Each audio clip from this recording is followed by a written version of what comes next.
l'ai choisi. Je vous demande d'applaudir double A, s'il vous plaît.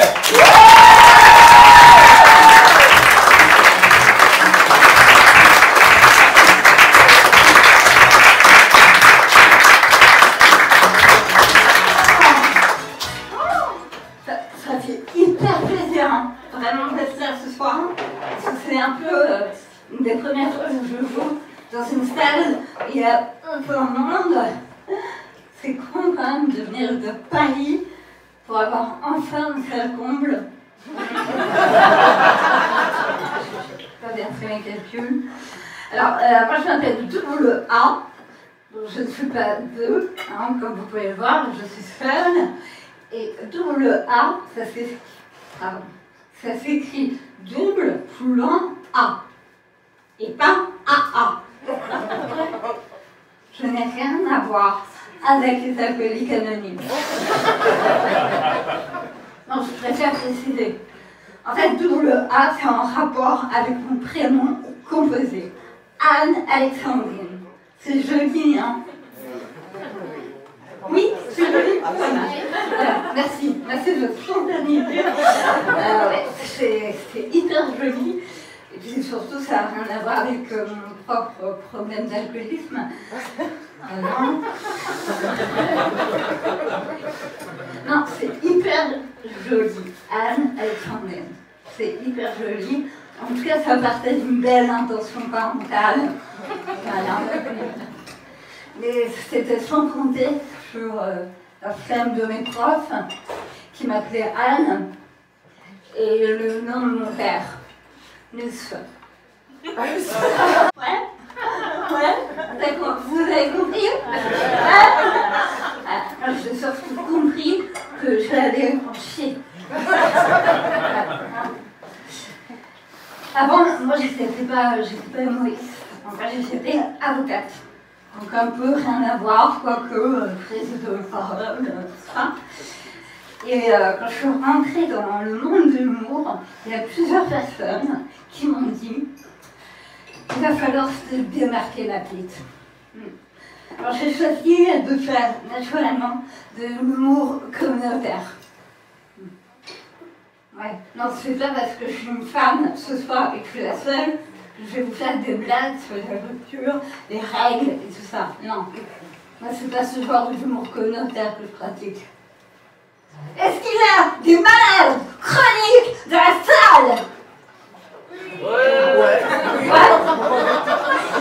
Alors, déjà, parce que des gens savent ce que sont des maladies chroniques, j'ai un doute tout de suite. Il n'y a même pas un petit cancer? Ou une bonne grosse cure en plaque? Non? Bon, apparemment, vous n'avez pas assez de culture ici, parce que les maladies chroniques, ça concerne quand même 20 millions de personnes en France. Alors, qui ressemble. Et oui, 20 millions, donc une communauté, donc humour communautaire. Ouais, alors vous n'avez pas l'air convaincu. Je pense que vous n'allez pas y croire, mais moi ça fait 2 ans que je m'amuse avec ces conneries. Je commence à avoir ma petite renommée. Ouais, interview Europe 1, émission France Inter, reportage France 3, France 5, émission Téléthon avec le Diabo, Téléthon, article de presse. Ouais, vous ne me croyez pas. Je vous rassure, moi non plus, je n'y crois pas. C'est vrai, quand on sait que Blanche Gardin ou Florence Foresti ont mis 10 ans à percer, tu te dis que moi, à 2 ans, je me la pète, tu vois. Et en même temps, ces 2 grands artistes que je respecte, de marrant, il leur manque 2 choses. La maladie et le handicap. La pitié des gens est en train de me porter au sommet. C'est pas moi qui le dis, ce sont mes détracteurs. En plus, moi, j'avoue, je suis gâtée. Je suis pas une, mais 2 maladies chroniques incurables. Oh. Attendez, je crois qu'on a un problème. Ça va, madame? Ça va? Vous vous sentez bien? Jean-Robert, si jamais on doit appeler un pompier, on est bon, quoi. Il y a des infirmiers, des médecins. Ça va, c'est sûr, hein? Allez, c'était que de la pitié. Non, mais faut pas avoir pitié de moi. Parce qu'avec mes 2 maladies chroniques incurables, je peux vous dire qu'il me suffit de prononcer le bon nom pour mettre fin au débat direct. Vous allez voir. La première, parce qu'elle a un nom tellement chelou, la dystonie myoclonique, que tu n'as pas envie d'entrer dans le débat. La deuxième, parce que tout ce que tu sais d'elle, c'est qu'elle est grave. La sclérose en plaques, et que rien d'entendre parler, tu te sens pas très bien. Hein? J'avoue que je ne vais pas trop vous embêter avec ça ce soir. Je sens que c'est pas un délire, tu vois. Et puis au pire, je viendrai voir mon spectacle. Spectacle de malade. Enfin, ça, c'est si un théâtre de Charente-Maritime est prêt à faire de la discrimination positive. Voilà. Et puis, alors, je sais, madame, c'est pas bien vu de faire une préférence entre ses enfants. Je sais. Mais moi, j'avoue, je préfère quand même Vasquez en plaques. Avant de passer à Vasquez en plaques, je vais juste faire un petit point pour éviter le chuchotement à la con. Les tremblements que vous pouvez apercevoir et mon élocution si particulière, eh bien, elle est en rapport avec ma dysphonie myoclonique. Voilà, ça n'est pas un symptôme de la sclérose en plaques. Vous prenez pas de notes? Voilà. Alors, la dystonie myoclonique et les tremblements qui peuvent se voir ou pas, parfois ça ne se voit pas, eh bien, les neurologues appellent ça des myoclonies. Tremblements, en fait, c'est myoclonie. C'est mignon, myoclonie, hein? C'est mignon.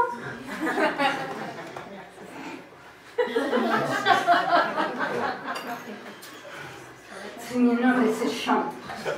Enfin, pour moi. Parce que pour mon mari,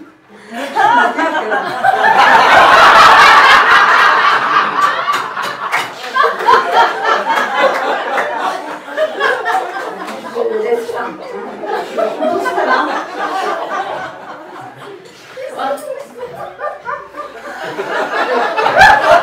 Mon mari est là.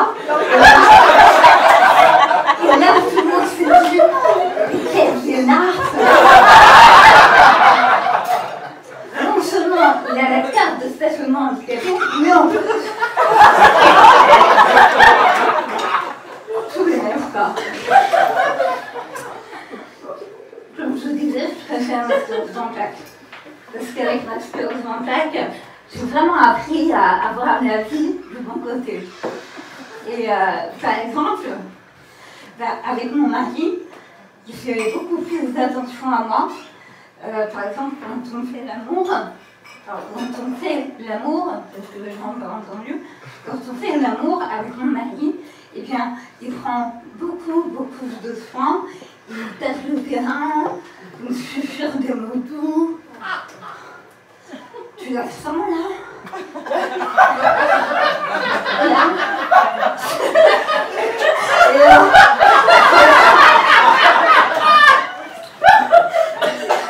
Et pourquoi? Non, mais avec la sclérose en plaques, on peut avoir des troubles sensoriels de là. Et du coup, je nous entre regarder des films porno. Moi, j'ai vu en direct. Il y a mon frère là-bas également qui se sent très mal. Je ne la connais pas, cette personne n'est pas ma sœur. Et si je l'ai fait.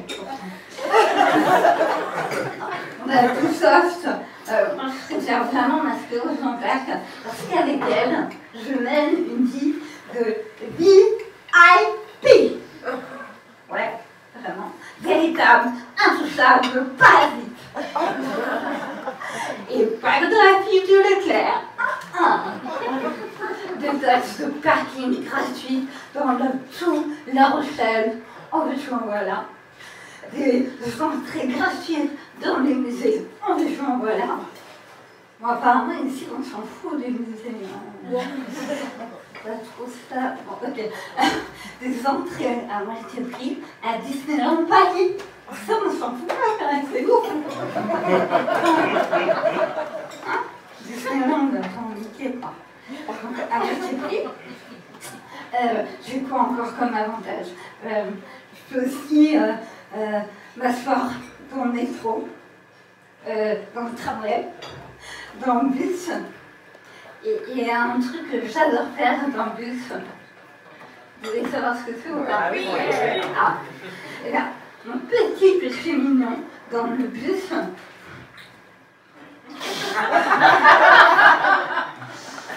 Mon petit péché mignon dans le bus, c'est de virer les vieilles personnes de leur place.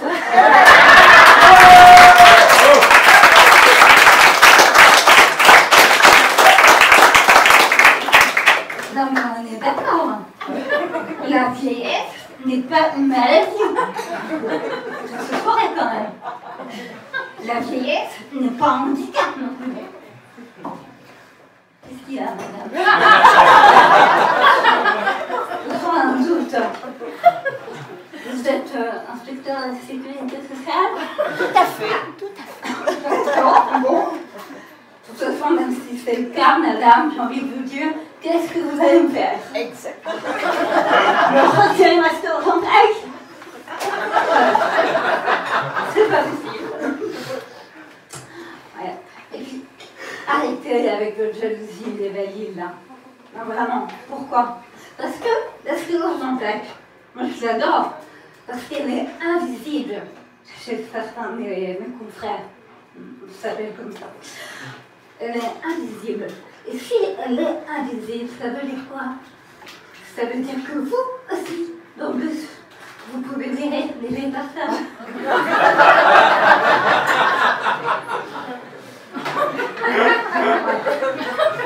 Qu'est-ce qu'elle veut dire? Non, c'est vrai. Et puis, le handicap invisible, c'est ça que j'aime bien avec cette forme de handicap, c'est que comme ça ne se voit pas, on peut le partager entre amis, un peu comme les curly.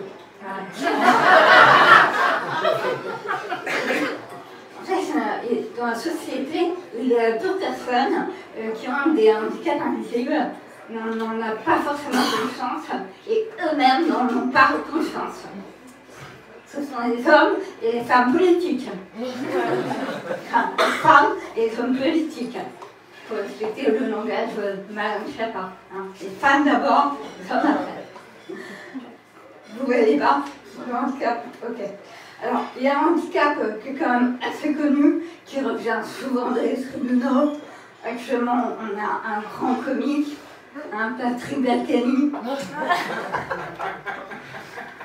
qui lui est atteint de handicap fiscal. Et secours, on a un handicap fiscal. Qu'est-ce qu'on fait? C'est pas parce qu'on veut cacher son argent, on s'en fout pas du tout. C'est parce qu'on est incapable de remplir sa déclaration de revenus correctement, avec tous les revenus qu'on a pu amasser.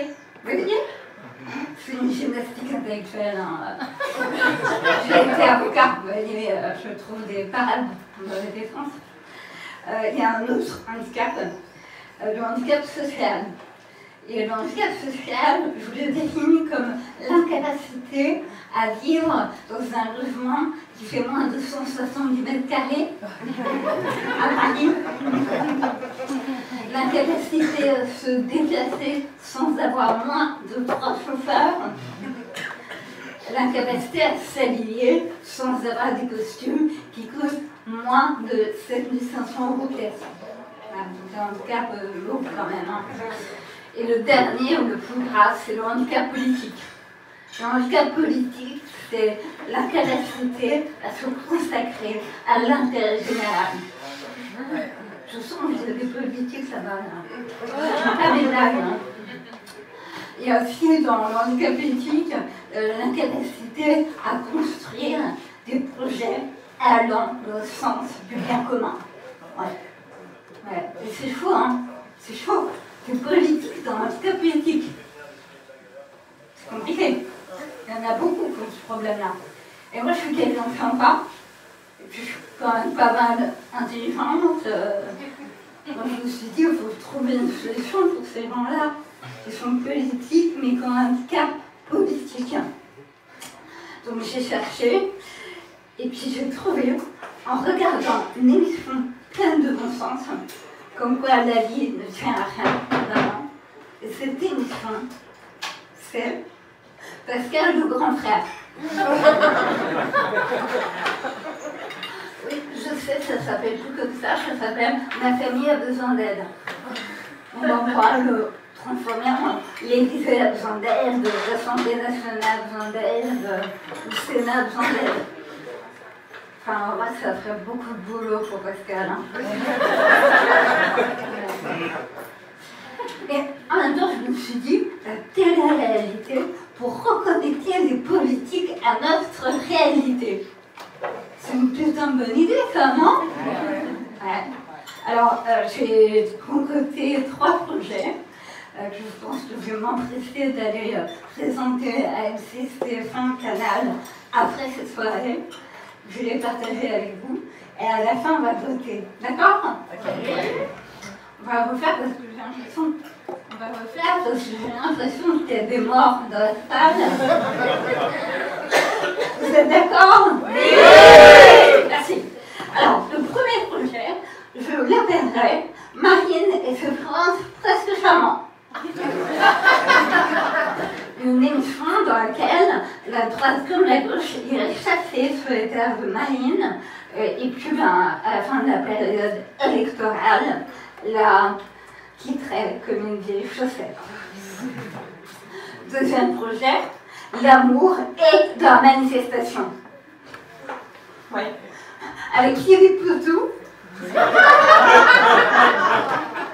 Des bisous, des poutous, l'amour, quoi. Arlette Laguillet. Madame, elle est encore vivante.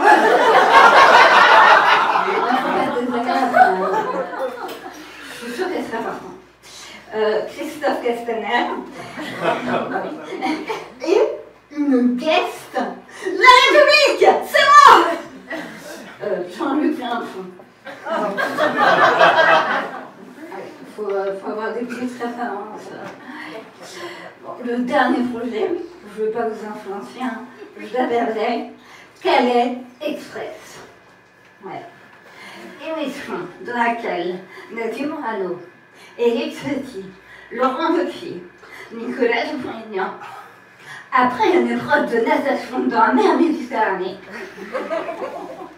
devront rejoindre la France en bravant le froid des Alpes, et ça sans aide de la part des habitants, puis monter à Calais par leurs propres moyens avec 7 € en poche par jour.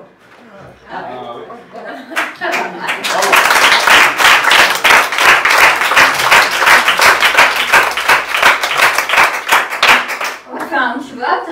Qui serait pour, si jamais il y avait une proposition d'émission, qui voterait pour Marine et ses princes presque charmants?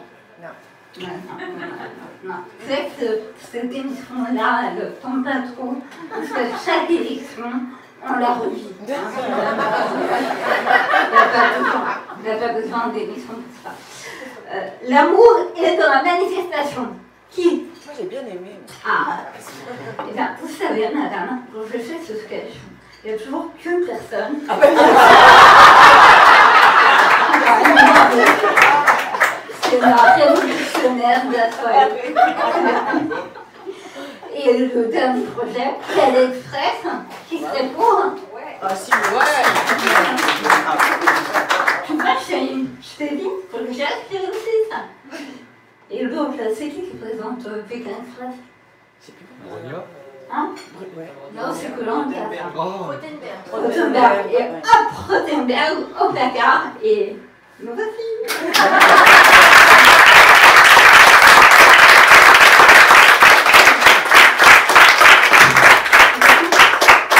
Par contre, je vais pas vous laisser parce que je vois l'heure qui passe.